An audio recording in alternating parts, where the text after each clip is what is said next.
Muchas gracias a todos. Bienvenidos a nuestro ciclo de conferencias, el día de hoy con el tema de la democracia en vilo, con nuestro invitado Fernando Belauzarán Méndez. Voy a dar la palabra a nuestro líder Juan Francisco Plancarte y posteriormente a José Antonio Crespo para unas palabras que quieren presentar, por favor. Muchísimas gracias. Muy buenas tardes. A mí me da muchísimo gusto tener la oportunidad de hacer una breve presentación a nombre de Movimiento por la Patria en relación a nuestro conferencista de lujo, Fernando Belauzarán. Es un político filósofo y yo tengo el gusto de haber platicado con él en varias ocasiones de diversos temas y desde luego es un candidato para diputado de la Ciudad de México que ya harán su presentación, pero en fin, con eso me quedo, de que tenemos a un político, filósofo, un ciudadano pensante. Gracias, Paco.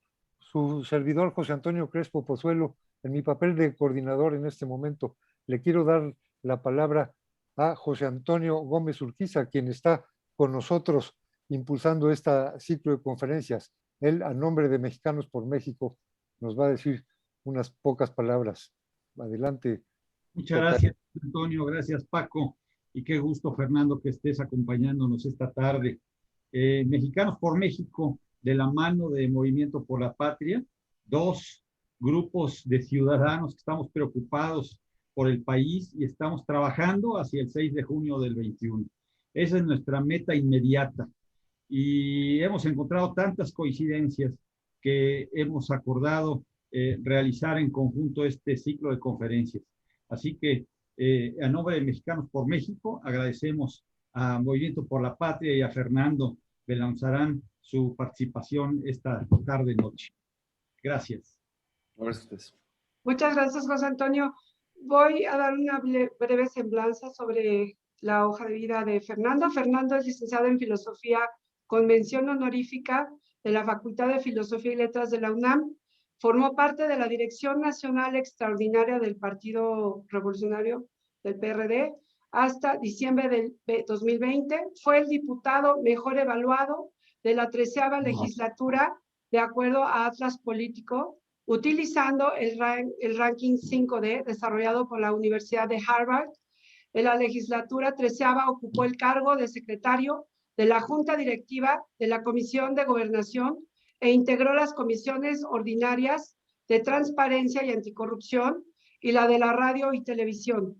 En 2013, Fernando Belauzarán fue nombrado por la Junta de Coordinación Política de la Cámara de Diputados presidente del grupo organizador del Foro Internacional de Política de Drogas. Además, fue representante suplente del Poder Legislativo en el Instituto Federal Electoral y fungió como integrante de la delegación permanente del Congreso de la Unión ante el Parlamento Latinoamericano Parlatino. En su actividad de partido, Fernando Belauzarán fue consejero nacional desde el 2002 hasta el 2015. Del 2005 a 2008 fue secretario de Formación Política del Comité Ejecutivo Nacional del PRD. En 2002 ocupó la Secretaría de Finanzas y en 2003 la de Análisis Político en el Comité Ejecutivo Estatal del PRD del Distrito Federal y la coordinación de área de la Secretaría General del Comité Ejecutivo Nacional del PRD. En su faceta editorial dirigió la revista de los demócratas de izquierda, El Punto sobre la I, en 2011 y 2012. En 2007 y 2008 participó como miembro del Consejo Editorial del periódico Reforma. Fernando es autor de varios libros y cuenta con publicaciones en periódicos de circulación nacional. Damos la bienvenida al licenciado Fernando Belauzarán. Muchas gracias. Muchas gracias, Karina. Muchas gracias a Mexicanos por México. Muchas gracias a José Antonio Crespo, a Francisco Plancarte, José Antonio Gómez Urquiza. Gracias a todos. Para mí es un privilegio estar con ustedes y platicar. Disculpen si estoy un poco ronco, pero estar en campaña pues gasta un poco la garganta. Pero bueno, el tema de hoy no podría ser más actual. La democracia está en vilo y en buena medida se juega en esta elección. No porque 2021 vaya a ser la batalla decisiva.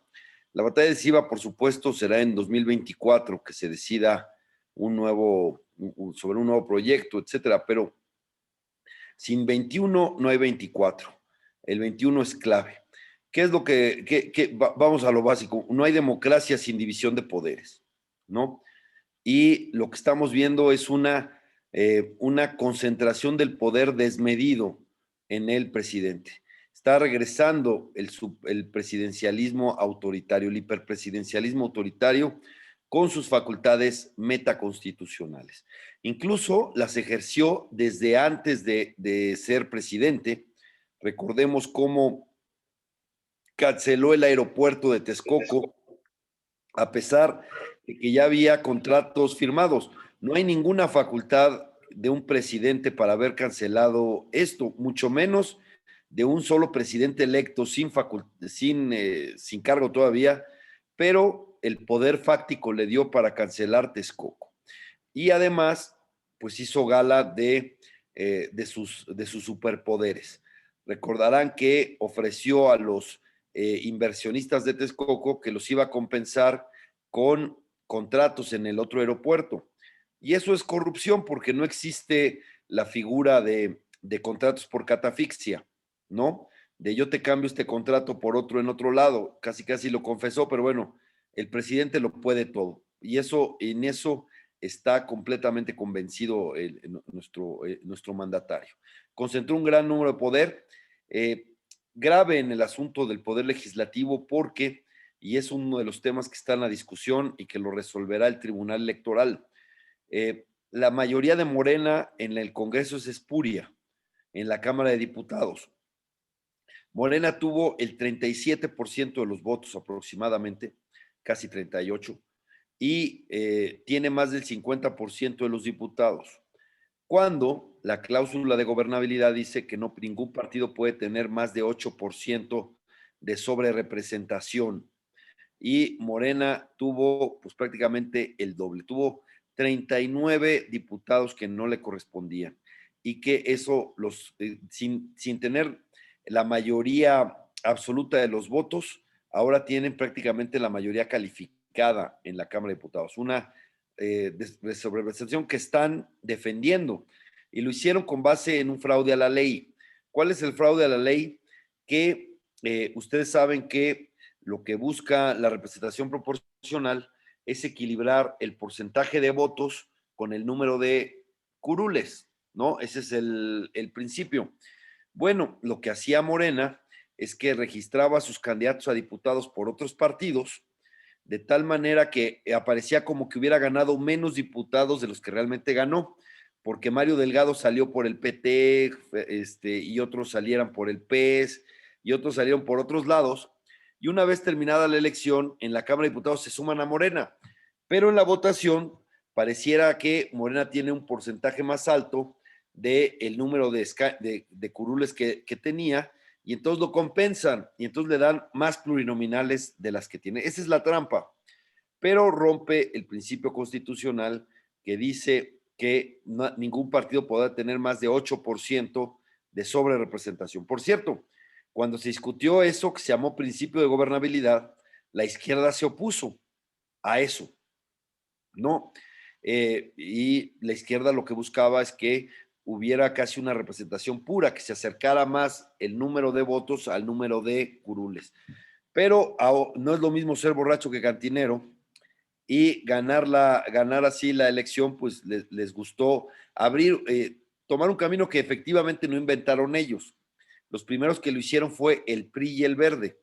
Y el Verde ya saben que siempre está con el poder y ahora se fue también a engrosar esa mayoría. Pero el Verde lo hizo en la primera ocasión aumentando 0.2% el índice de la sobrerepresentación, prácticamente fue un diputado en 2012. En 2015 fue mayor, fue como 1.7%, 5% lo que se sobrerepresentó. Eso hizo que Horacio Duarte, representante de Morena, y Pablo Gómez, en ese entonces representante del PRD, presentaran impugnaciones en el tribunal para ir contra este fraude a la ley. Pero ya una vez que en el 2010, y bueno, lástima que el tribunal no permitió el fraude a la ley, o sea, y en 2018, pues lo que fue un caminito, digamos, que abrió el PRI, Morena, sabes, como el PRI desinhibido, ¿no? Porque se dice moralmente superior, y esa superioridad moral parece que le da licencia para hacer todo lo que antes criticó y sin ningún tipo de contención. Y por eso es que tienen hoy casi la mayoría absoluta. El PRI pudo haber hecho en 2015, juntado a diputados de sus satélites para tener más de la mitad más uno de los diputados, quedarse con la Junta de Coordinación Política, quedarse con la administración de la Cámara, pero se contuvieron, ¿no? No quisieron excederse a tal grado.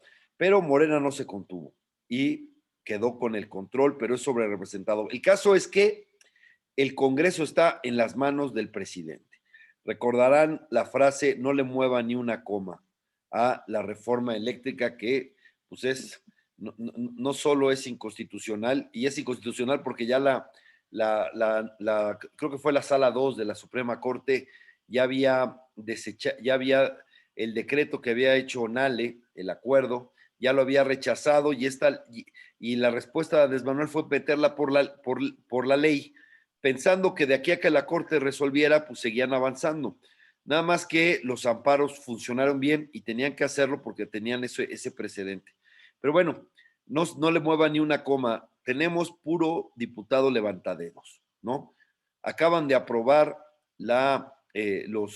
pedirle que le tengas que dar a las empresas de telefonía tus datos biomédicos, ¿no? Biométricos y tus datos biomédicos, sí. Bueno, esos son muy privados, y ya sabemos lo que va a pasar, porque se lo van a pasar de una empresa privada al gobierno, quién sabe cómo, en dónde acaben, en manos de quién y para qué, ¿no? Y en un país donde se está militarizando, como se está militarizando el país, y estas iniciativas policíacas, pues bueno, generan muchas dudas sobre el uso que le puedan dar a esto. Pero bueno, es lo que está aprobando hoy el Congreso mexicano, con una mayoría espuria que no representa lo que se votó en 2018. Hay una clara adulteración de la voluntad popular ahí. Y la Corte, el otro poder, pues ha sido ambivalente. Por una parte han cedido en cosas, por ejemplo, lo de la consulta popular, que le aceptaron al presidente aunque cambiaron la pregunta, ¿no? Y le hicieron muy incomprensible, pero aceptaron el capricho presidencial. Hay una cantidad de casos que están en la Corte que no han resuelto, de acciones de gobierno de distinta magnitud que no ha resuelto la Corte, los tiene congelados y que va a tener que resolver en algún momento, ¿no? Y es cierto que ha habido algunos amparos que, por ejemplo, pararon la reforma eléctrica, etcétera. En la Corte hay una disputa. El voto decisivo, y esto es muy importante, sobre la consulta sobre si se juzga expresidentes, ese lo dio la que sustituyó a Medina Mora. Quedó 6-5 la votación. Y a Medina Mora lo hicieron renunciar congelándole las cuentas. A un ministro en funciones le congelaron las cuentas y en cuanto renunció se las descongelaron, ¿no? Este gobierno practica la extorsión, claro, ¿no? Esto en cuanto a los poderes. Los órganos autónomos, ¿qué les puedo decir? Los que no desaparecen, como el Instituto Nacional de Evaluación Educativa, los capturan, como es el caso de la Comisión Reguladora de Energía, la Comisión Nacional de Hidrocarburos, que están capturadas, y una muy dolorosa, la Comisión Nacional de Derechos Humanos, que incluso fue con un fraude electoral en el Senado, que nombraron a Rosario Piedra Ibarra, ¿no? Y que, bueno, está destruyendo el legado de su madre con una velocidad, porque está totalmente capturada la Comisión Nacional de Derechos Humanos. Y Mención aparte merece los ataques al INAI, porque este gobierno oculta más información pública que el gobierno de Peña Nieto, ¿no? Ha negado mucho más información pública y le estorba porque de alguna manera exhiben la negativa del gobierno a dar información en todos los ámbitos, y no se diga, incluso pues en la propia oficina de la presidencia niegan constantemente información pública y quieren desaparecer el INAI, que es el que los obliga. Claro, en los datos alternativos del presidente dice que son un gobierno muy transparente y que inmediatamente darán a conocer, pero la verdad es que son un gobierno bastante opaco. Las obras de infraestructura tan importantes que le han dado a las Fuerzas Armadas, pues ha generado también opacidad. Sobre todo en el caso del aeropuerto, pues lo declararon de seguridad nacional y por eso está todo oculto, todo es opaco, ¿no? Y ya mencioné lo de las Fuerzas Armadas. Las Fuerzas Armadas están haciendo labores que pues no les corresponderían, que deberían ser muchas de ellas civiles y en espacios, pues, digamos, de gran, de gran fuerza o gran, que pueden ser muy atractivos. Por ejemplo, las aduanas, ¿no? Lo cual los exponen a la corrupción, etcétera. Pero la pregunta es, ¿por qué le da por qué les da tanta fuerza al ejército, a las Fuerzas Armadas, y en distintas modalidades? Por supuesto, ya les entregó la seguridad pública, que era quizás el tema que se venía arrastrando, pero ahora, bueno, reparten libros de texto, manejan pipas, plantan arbolitos, mil cosas que han hecho además de las aduanas, etcétera. Y la respuesta que yo me doy es que más bien es un acuerdo político. El presidente quiere restaurar una presidencia imperial con la oposición prácticamente marginal. Quiere una hegemonía estructural. ¿Se acuerdan que en los tiempos del viejo PRI ya sabían todos quién iba a ganar las elecciones? Eran un trámite. Bueno, eso es lo que quiere, y para un cambio así quiere tener al ejército a su lado para hacerlo parte del sistema político, digamos, ¿no? Ese nuevo sistema, ese nuevo régimen que es de hiperpresidencialismo con hegemonía estructural, ¿no? Y está, ¿no? Eso es un asunto, digamos, delicado, el asunto de la militarización del país en este contexto de hiperpresidencialismo, de concentración del poder. Tenemos en el momento de cómo se están haciendo las elecciones. El otro elemento pues es el INE, el otro órgano autónomo clave, y como vemos hay un acoso y una campaña execrable contra el Instituto Nacional Electoral, promovida desde la propia presidencia de la República, ¿no? Eso es lo que hace que Mario Delgado y Félix Salgado se vayan alegremente contra el INE, hasta el grado de amenazas al propio presidente, poniéndole un ataúd con su nombre y diciendo que lo van a visitar a su casa, ¿no? Y que van a hallar a los otros 7 consejeros. Bueno, ese es un acto de intimidación también, ¿no? El caso como utilizan al Ministerio Público, al fiscal, ¿no? Pues lo están usando con fines político-electorales, ¿no?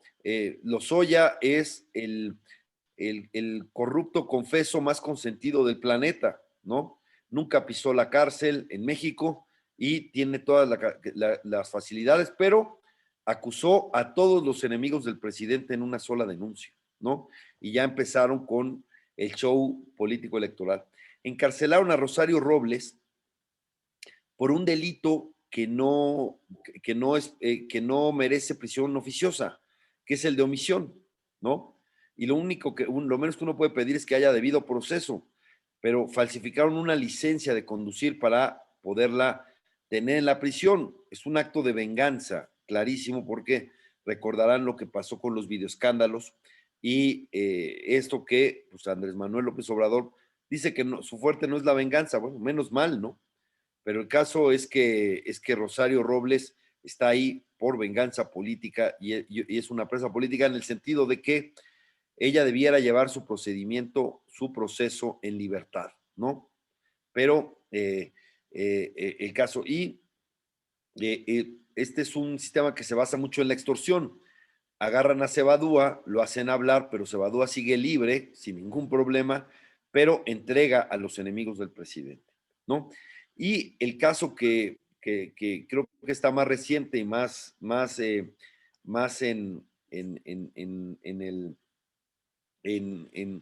bueno, hago una pequeña pausa para decirles que si tienen preguntas, las pudieran escribir en el chat para que yo voy a tratar de que en unos 10 minutos termine para poder responder sus dudas, ¿no? El caso de la prolongación de mandato de Arturo Saldívar, en un transitorio de ley secundaria que no venía en la iniciativa original, que no se discutió en comisiones, que fue metida por un senador insignificante del Partido Verde que nadie lo conocía, ¿no? Meten esa bola rápida y se aprueba en 15 minutos, ¿no?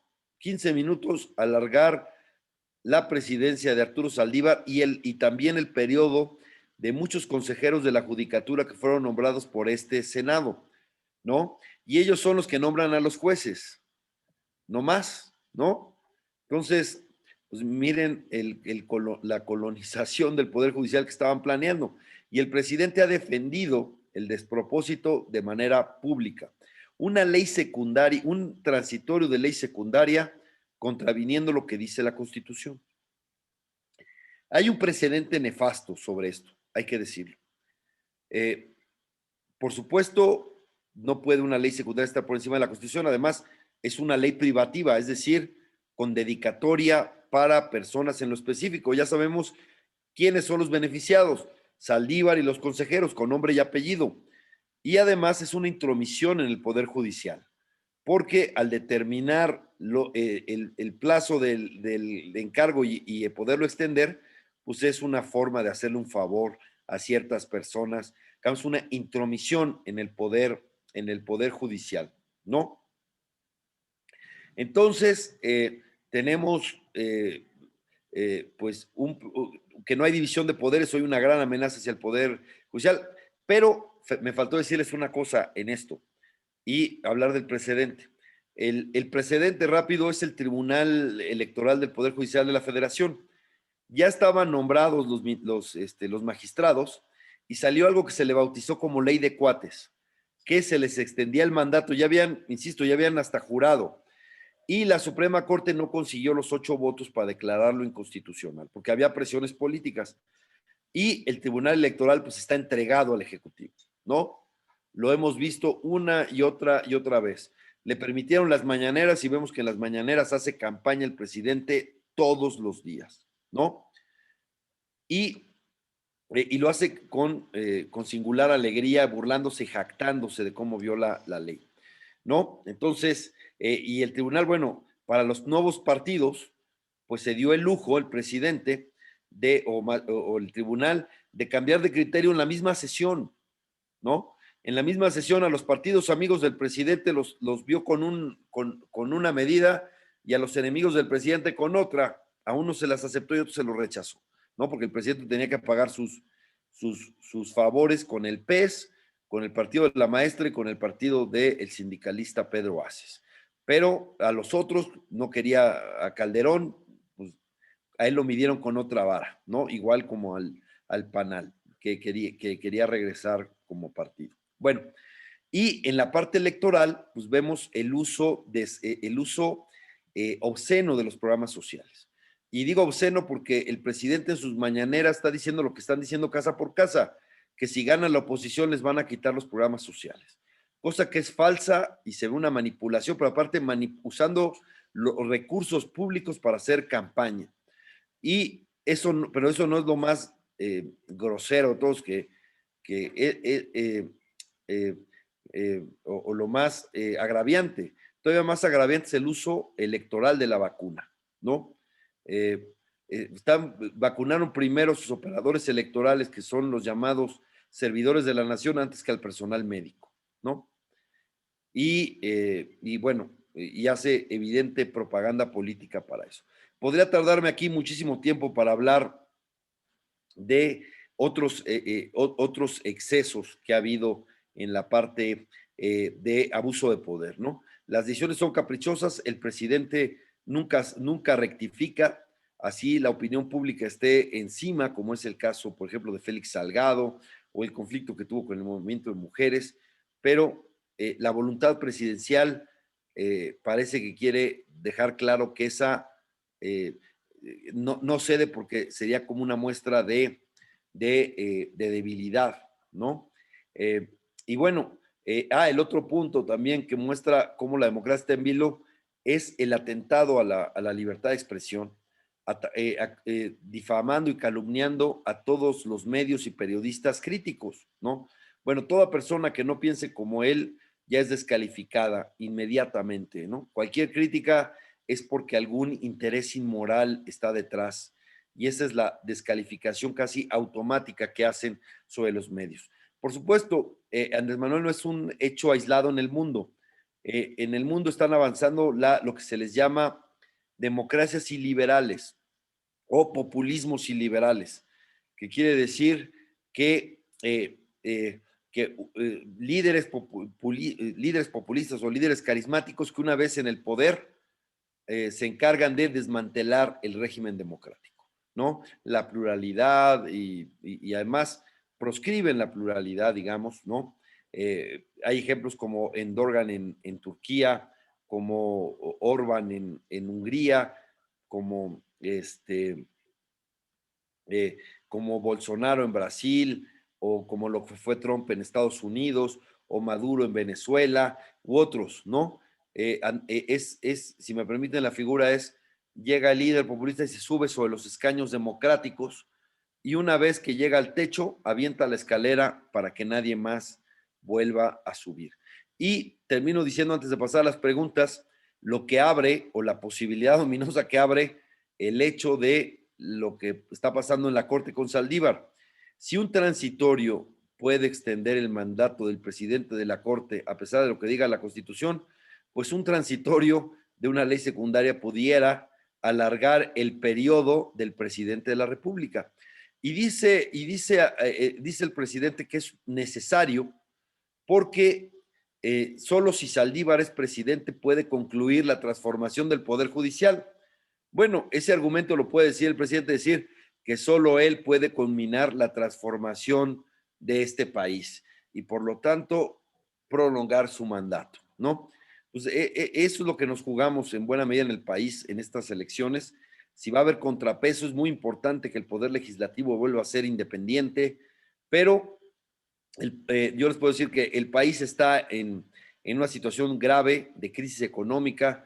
La pandemia fue muy mal administrada, las decisiones han espantado la inversión, hay una clara violación de los derechos humanos, el gobierno ha hecho austericidio y por lo tanto prácticamente el gobierno está inexistente, lo único que existe es la saliva presidencial que nos lleva a Pejelandia cada mañana, ¿no?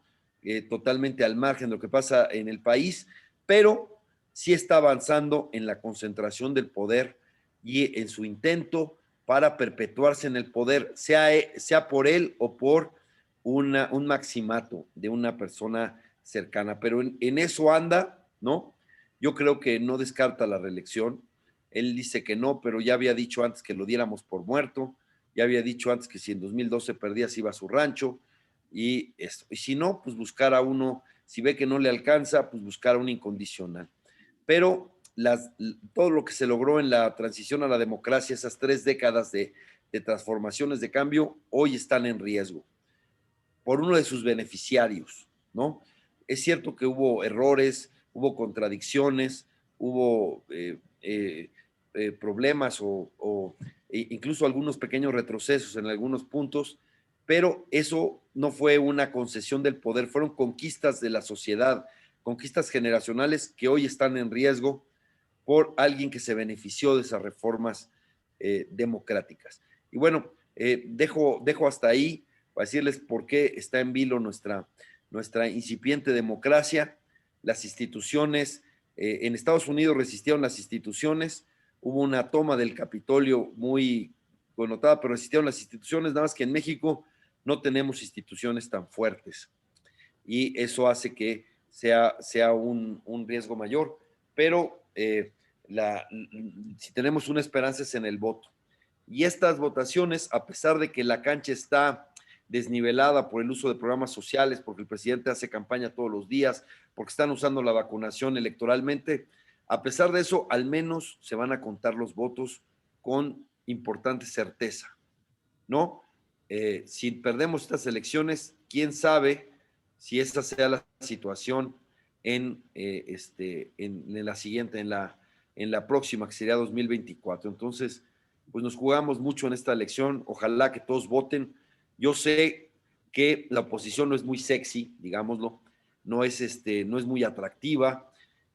Si me permiten la imagen, en 2018 la gente votó por el remedio, pero el remedio salió peor que la enfermedad y hoy regresa la enfermedad sin curarse.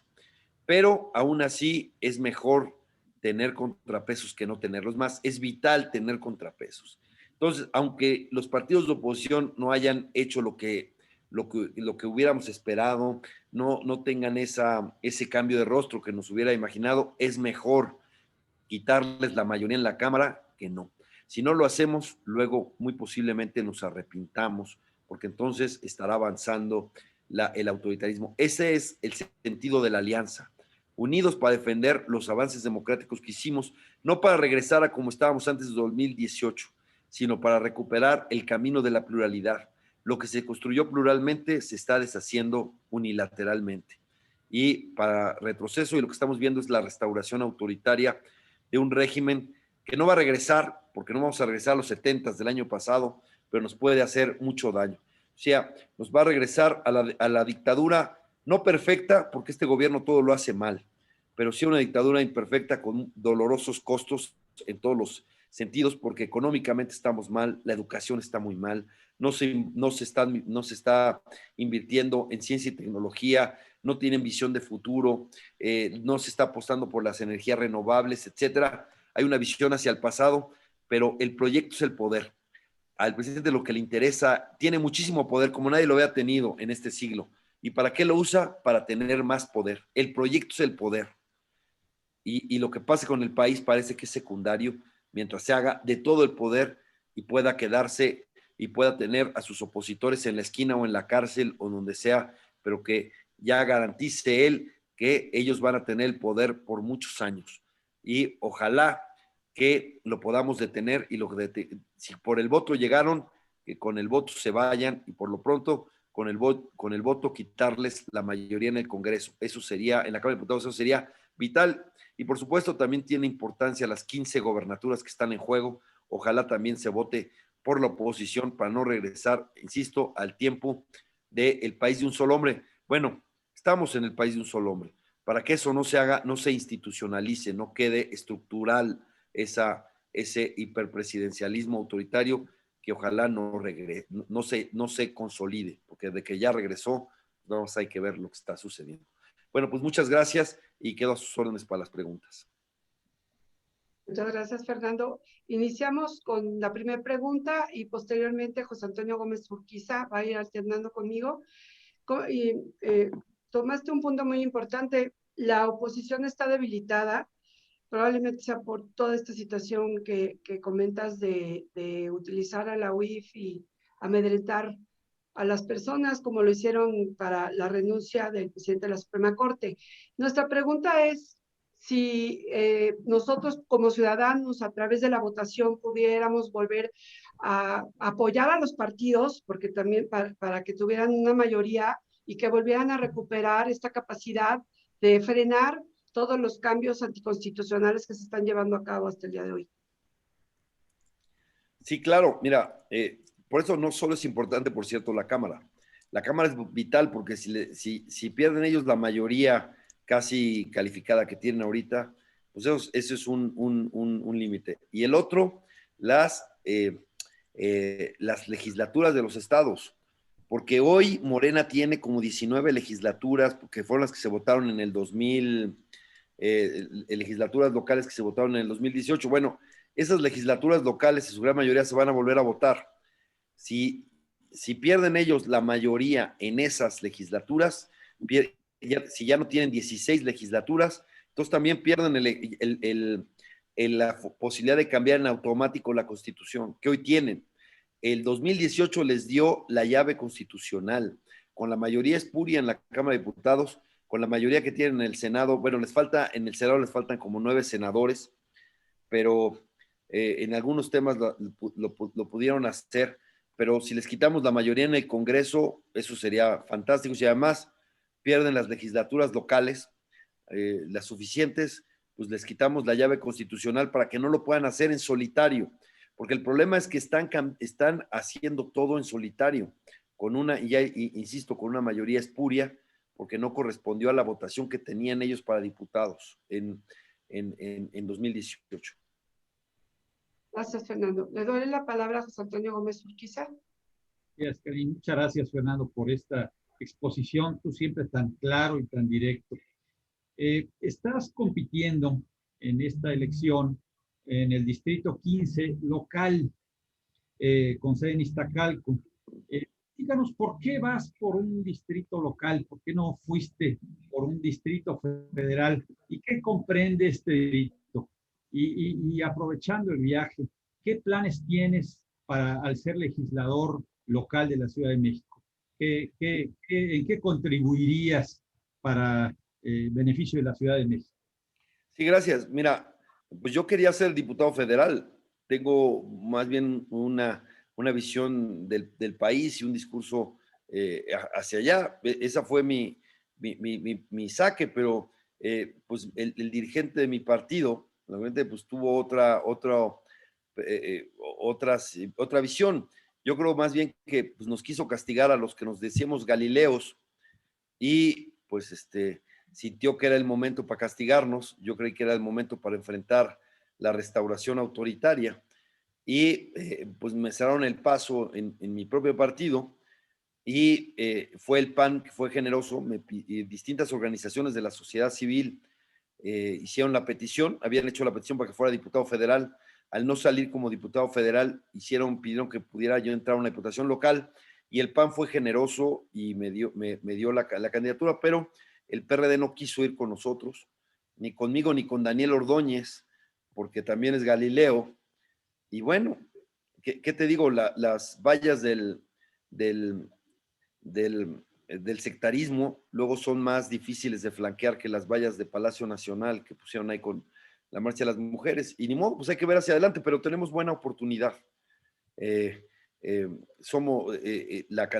elección se está polarizando entre el candidato de Morena y el candidato del PAN, y ahí estamos en el distrito 15 de Iztacalco. Es casi toda la delegación, excepto Pantitlán y un pedacito de la Agrícola Oriental. Todo lo demás es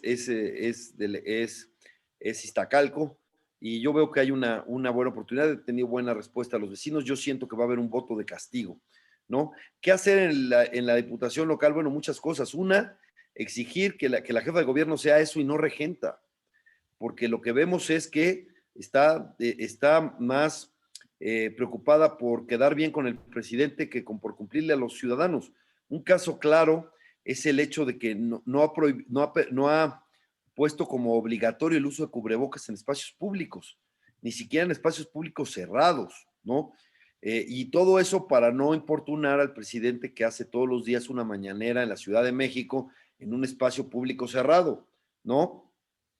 Pone en riesgo la salud de todos los capitalinos para no importunar a su jefe, ¿no? Y de esas hay muchas otras cosas. Abandonaron a los comercios, a los pequeños empresarios, etcétera. Hubo un tremendo desempleo, ¿no? Y bueno, se presta también al ataque contra el INE y otras cosas ahí para quedar bien. Pero esta ciudad no está bien. El Congreso local es al estilo del Congreso Federal de la Cámara de Diputados, votando por consigna.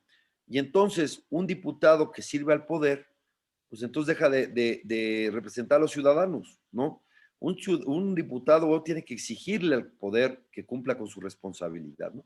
Entonces, pues vamos a dar la batalla por recuperar el cariz democrático de la Ciudad de México y recuperar su pluralidad y muchas cosas. Y bueno, desde esa trinchera también podré contribuir aunque pues es verdad, yo me veía más en el Congreso Federal, pero bueno, tuve sorpresas, te dan la vida, ¿no? Ahora sí que los caminos de la vida no eran como yo esperaba, pero bueno, agradezco al PAN su generosidad.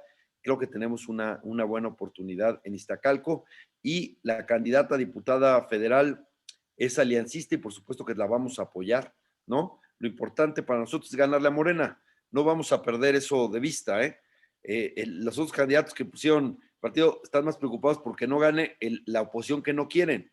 Nosotros vamos para ganarle a Morena y vamos a apoyar a todo aquel que le pueda ganar a Morena, porque pues eso es clave para, necesitamos equilibrios hoy como no se veía hace mucho tiempo. Es clave esta elección. Muy clara tu respuesta, Fernando. Muchas gracias. No, gracias a ti. Muchas gracias. Continuamos con la siguiente pregunta. El muy sonado al diablo con las instituciones de López Obrador, lo estamos percibiendo y lo estamos viviendo al día de hoy. ¿Consideras la posibilidad de que, en caso de que pierda la sobrerepresentación en el Congreso este 6 de junio, lo va a aceptar y va a respetar lo que el INE avale?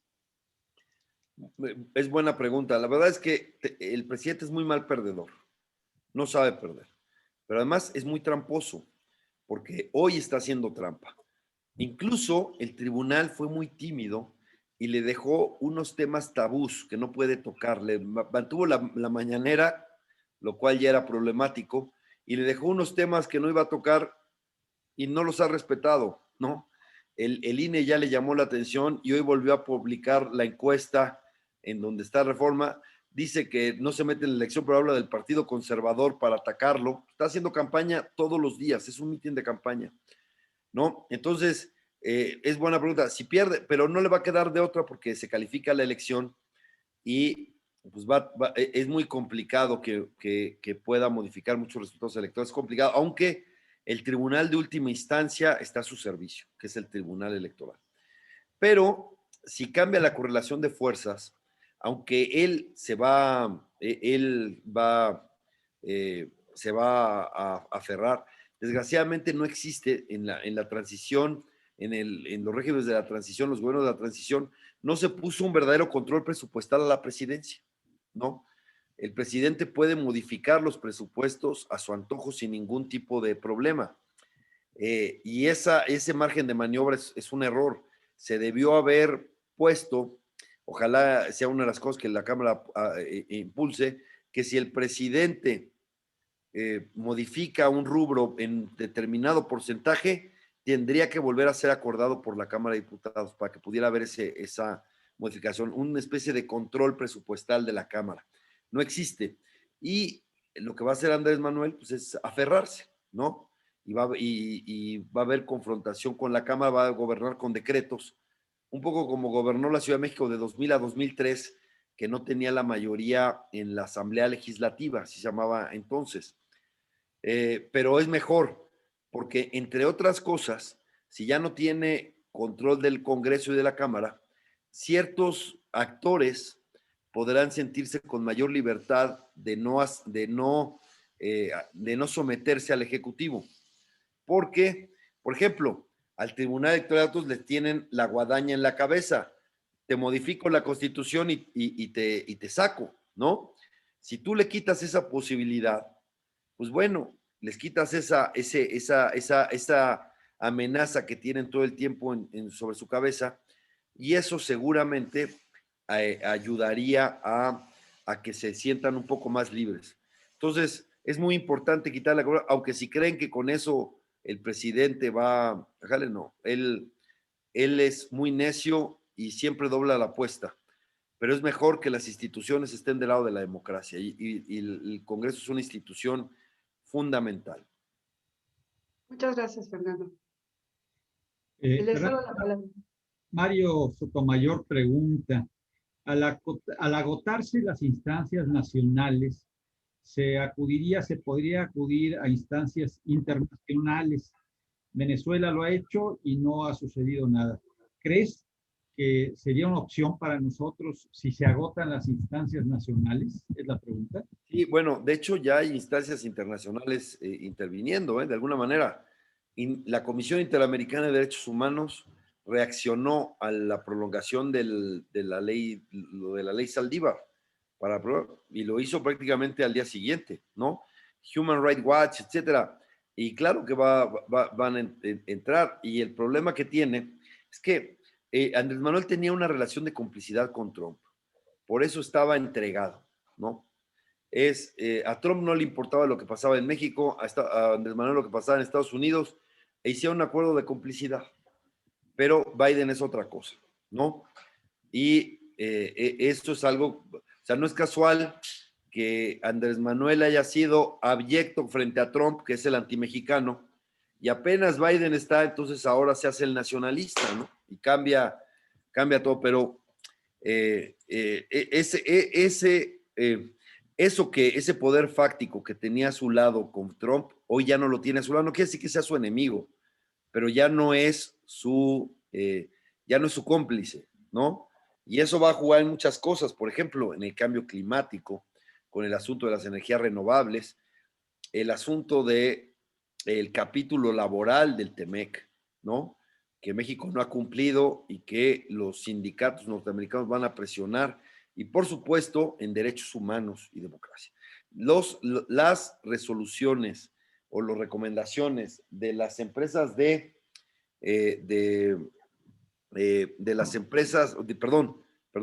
los organismos de derechos humanos han sido muy desfavorables para el gobierno mexicano actual, ¿eh? No le iban bien con Peña Nieto, con este tampoco. Y hay cosas muy graves. Por ejemplo, lo de los migrantes en la frontera. Se demostró que la Comisión Nacional de Derechos Humanos había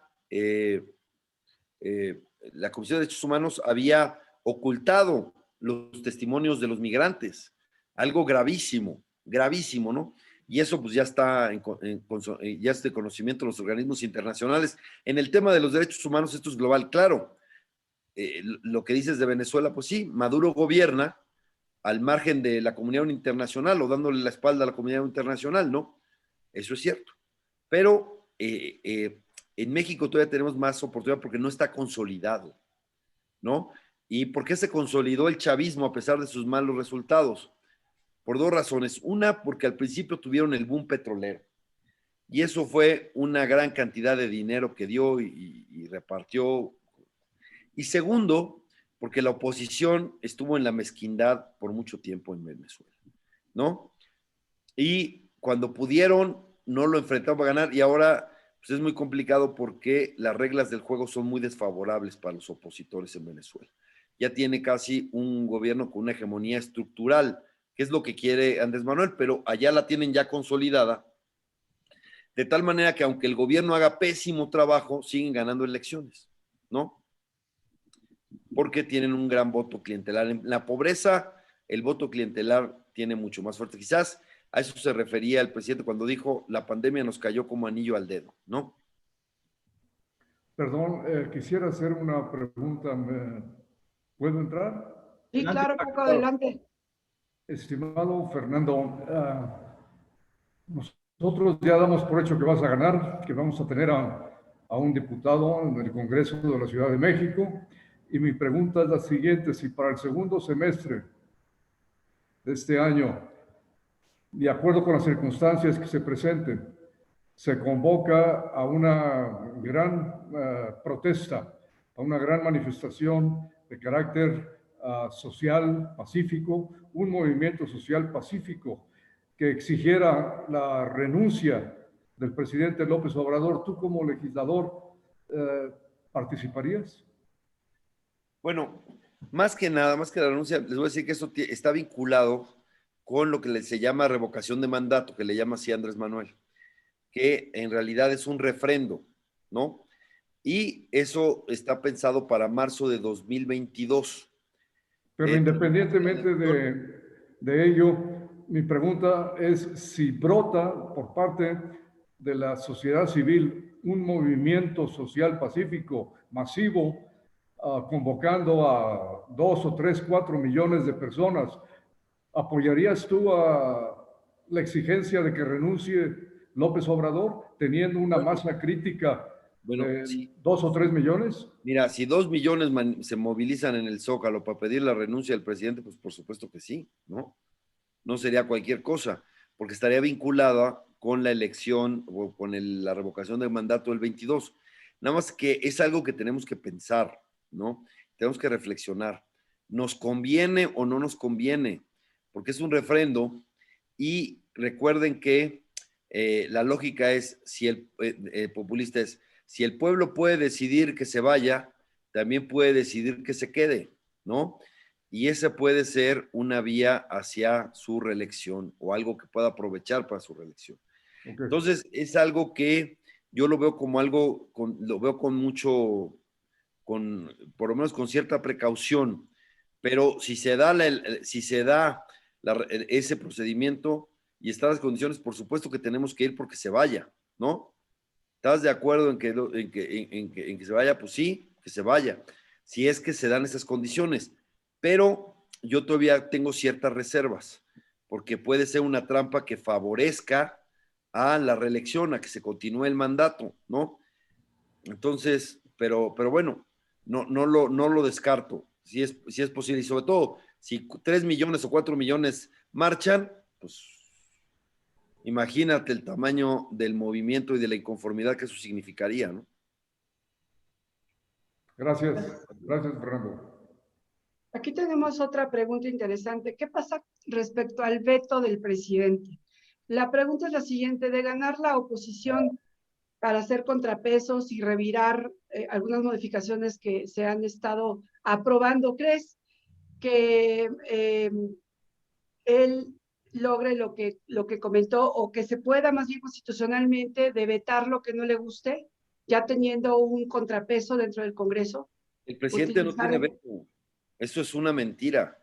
Lo que existía era el veto de bolsillo, que ya se le puso un candado, porque ya los presidentes de las cámaras tienen la facultad de publicar si no publica el presidente, ¿no? Entonces, eso ya se quitó, inventó lo del veto de bolsillo.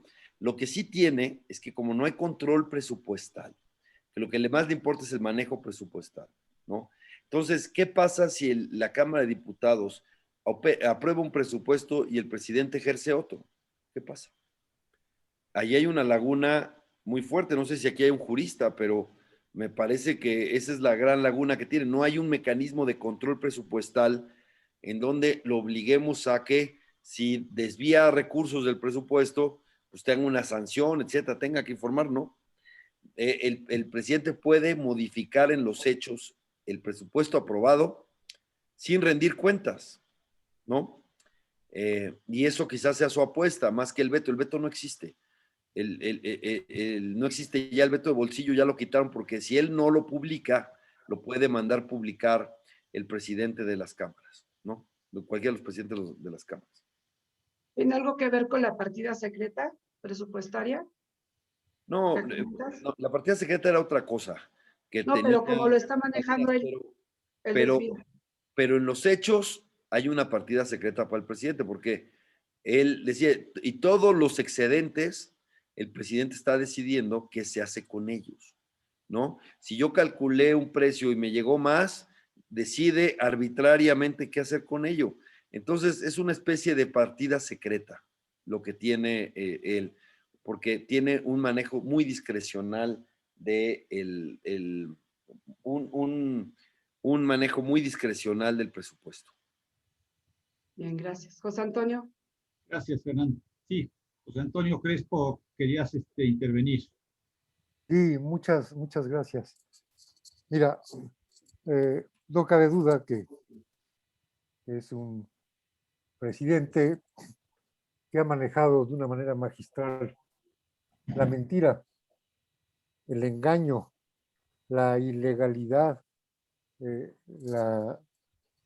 su discrecionalidad. Y él bien sabe que así lo hace. ¿Cuáles son nuestros escudos? Nuestros escudos es la división de poderes, que para él no existe. Nuestro escudo es el ejército, que también trata de apapacharlo y tenerlo con él.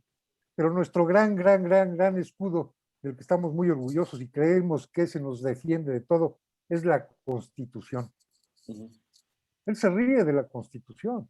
Hay 19 querellas constitucionales que están adormecidas, que están allí durmiendo el sueño de los justos, porque hay un poder judicial que no trabaja. Entonces, ¿de qué sirve decir a cada rato que esto es anticonstitucional, que lo otro es anticonstitucional, que lo del aeropuerto fue anticonstitucional, que la ley de la extinción de dominio fue anticonstitucional? Ahí están dormidas. ¿Qué piensas tú en ese sentido? ¿Cómo podemos realmente defender nuestra Constitución? Hacerle ver al pueblo, a la gente, que la Constitución nos rige a todos, sea presidente o sea cualquier hijo de vecino como somos nosotros. ¿Qué sientes tú? Se está riendo de la Constitución. ¿Qué nos puedes tú decir en ese sentido si tú desde tu posición de diputado vas a poder hacer algo para defender la Constitución a ultranza en el momento de que se transgrede, no esperar a que duerma el sueño de los justos ahí con un poder judicial que está de su lado? Perdón, gracias. No, tío, eso, bueno, yo no descarto movilizaciones para defender la Constitución en algún momento. Todo lo que dijiste tienes toda la razón, José. Así está. Y lo que nos queda más a la mano hoy es votar, ¿no? La forma hoy el instrumento más contundente que tenemos es el voto, ¿no? Lo que yo creo es invitar a que la gente vote. Sería terrible que la gente que está molesta y nada se quede en la abstención, ¿no? Porque no le gustó la oposición, porque cometió algunos errores. Hay que tratar de promover que voten, ¿no? La forma en la que pueden expresar de mejor manera su molestia con esto, su molestia con la falta de respeto con el Estado de Derecho, es precisamente votando. Pues que voten. Hay un video muy famoso de Obama que por ahí está circulando, ¿no? Vota, vota. Ese es el mensaje, vota, ¿no? Hoy el instrumento más fuerte es votar. Y después vemos, primero es mejorar la correlación de fuerzas, ¿no? Para que haya un contrapeso. Y con eso, pues, estaremos en mejores condiciones. Por supuesto, sabemos de la necedad del personaje, sabemos que él se da licencia para violar la Constitución, pero aumentémosle el costo. No es lo mismo violar la Constitución cuando tienes la mayoría clara en el Congreso de la Unión que si no la tuvieras, ¿no? Porque puedes ejercer otras facultades desde el Poder Legislativo, ¿no? Para hacer valer la Constitución, que hoy eso no existe, ¿no? Oye, en esta línea, Fernando, de buscar el voto, ¿cómo estás haciendo y cómo va a ser tu campaña? ¿A pie? ¿Vas a estar visitando? ¿Vas a estar haciendo reuniones o no? ¿Vas a usar las redes sociales? ¿Vas a tener reuniones virtuales? En la pandemia, ¿cómo vas a hacer que tu campaña sea efectiva hacia el 6 de junio? Platícanos. Todo lo que dijiste, José Manuel, todo. Estoy recorriendo las calles, tocando puertas y estoy haciendo reuniones vecinales y estoy haciendo reuniones como estas, virtuales. Y estoy usando las redes sociales, ¿no? Entonces, todo, cualquier trinchera es buena, ¿no?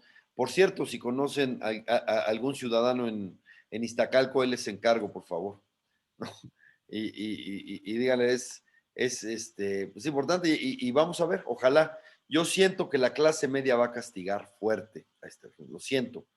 Y siento que a pesar de que están también molestos con los partidos de oposición, siento que va a pesar la responsabilidad de ponerle límites a un gobierno irresponsable, ¿no? Y en el sector popular, ahí siento mucho fatalismo. Tenían mucha esperanza, no les cumplieron, están las cosas muy, muy difíciles, pero ahí, si yo siento que hay indignación en la clase media, siento resignación en ciertos sectores de la clase popular, hay que invitarlos, hay que sacarlos de eso, hay que decirles que sí se puede mejorar de otra manera, y bueno, no le están pasando bien ninguno, ¿eh? La crisis le ha pegado a todos los sectores fuerte. Entonces nadie le está pasando bien. Pues mucho éxito. Gracias. Creo que José Luis quería hacer una pregunta, Karin. Sí, José Luis. Gracias, Fernando. A ver, mira, yo no tengo duda que podamos sacar buenos triunfos en las urnas, pero también es muy probable que todas esas van a ser triunfos muy apretados y vayan a ir a dar al tribunal. Ahí es donde quizás la puerca tuerce el rabo, man. Digo, la verdad, el tribunal está totalmente, sobre todo su presidente, que es una bestia peluda. Eh, ¿Tú cuál es tu percepción en ese sentido, Fernando? Digo, yo tengo conocimiento bastante porque familiares míos trabajan en el medio de todo lo que es derecho electoral, ¿no? Y Claro. tienen mucho temor.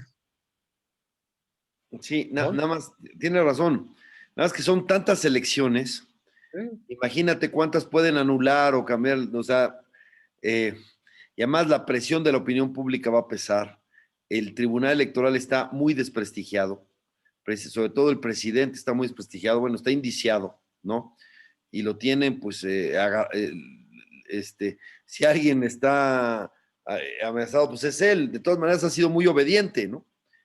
La verdad es que es un secreto a voces que quien controla el tribunal es Julio Scherer, hijo, que es el consejero jurídico de la presidencia, ¿no? Ellos dieron el golpe contra Yanine Otálora, junto con Saldívar, por cierto, ¿no? Eso habla mal del ministro, pero le pidieron la renuncia a Yanine Otálora en nombre del presidente, ¿no?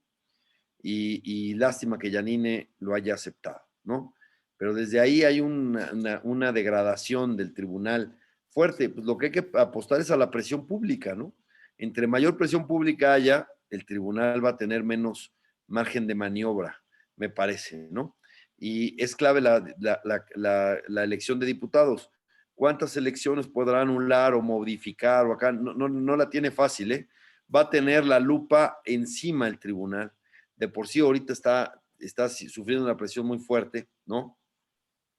Y bueno, el presidente del tribunal tenía una mayoría de 4/3, clarísima.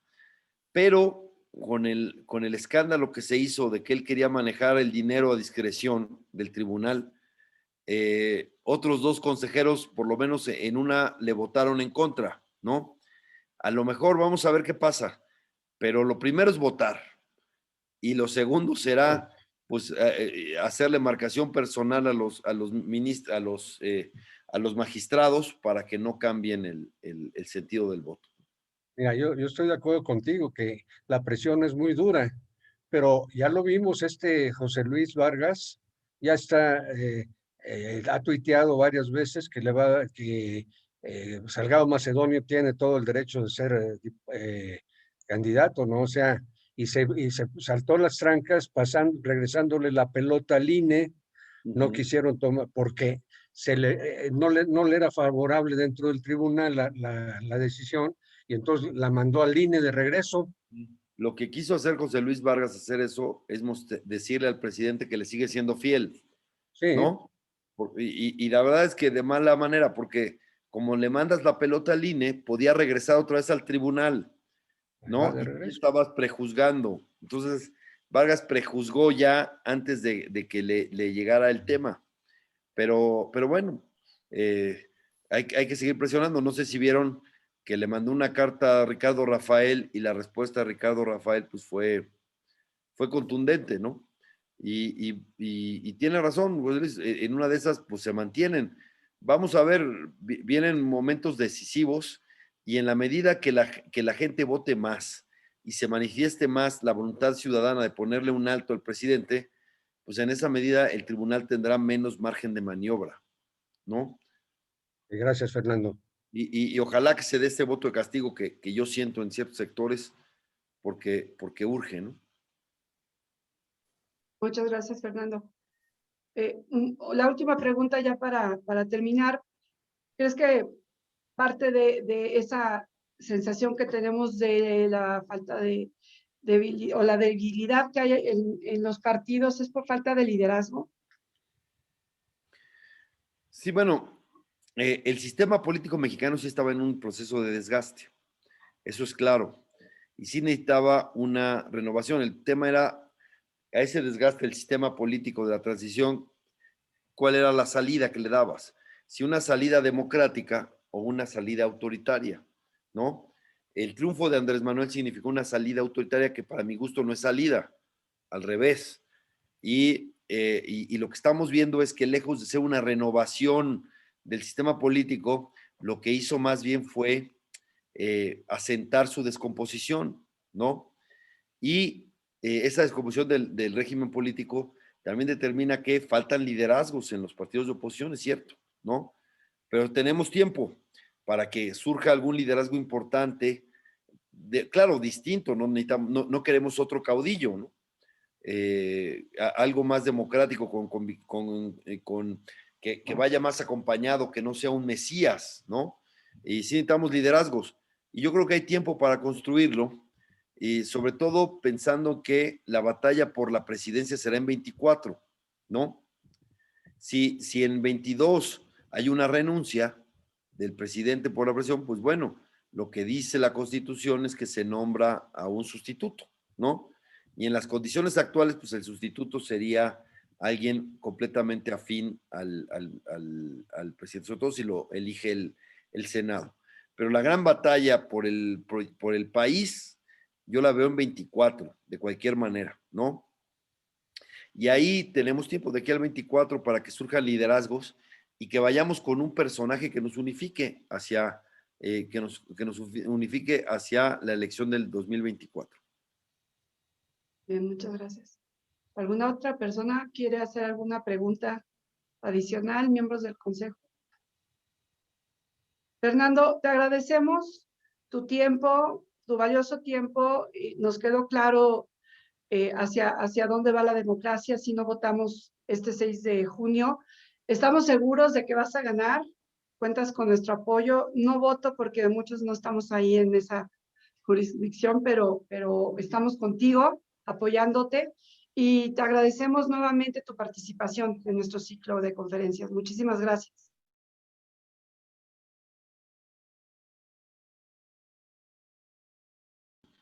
Gracias. Gracias, estuve muy contento con ustedes, un privilegio y gracias, disfruté mucho la charla y por supuesto que estoy dispuesto a reincidir si así lo consideran. Gracias, Gracias. son un gran grupo. Gracias. Un aplauso. Gracias. Gracias. Pues un fuerte abrazo a todos. Igual. Gracias. Igualmente, igualmente, Suerte. Fernando, gracias. Gracias. Bueno. Y ya después seguí trabajando en otras empresas, trabajé en Ford Motor Company, trabajé en Magnamex, casa de bolsa